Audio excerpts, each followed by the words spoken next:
May isang bagay lang akong hindi nagustuhan sa larong to, lalo na pag mga team mo ay random lang. Kaya madalas naka-disable na lang yung auto-matching ko.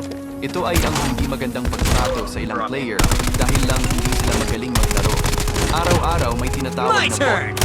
Pinagtatawanan, tinatanggal sa grupo, binabaliwala, o binabastos lang dahil sa kaunting pagkakamali or hindi sila magaling sa game. Alam mo, hindi naman lahat ng player ay katulad mo na gusto ang mataas na rank o maging pro player. Ang iba ay gusto lang magsaya, magpahinga matapos ang buong araw o makatakas muna sa mga problema sa tunay na buhay. Kaya yung iba nag-aalinlangan na maglaro kasama ng iba. Lahat dahil lagi silang pinagsasalitaan ng masasakit. At ang malungkot pa rito, lahat naman tayo, alam na, ang magagaling na player ay nagsimula rin bilang baguhan. Lahat ay natuto sa paglipas ng panahon. Kaya't sa halip na bulihin ang mga ibang player, bakit hindi na lang tulungan silang mapabuti? Nice game, Palo.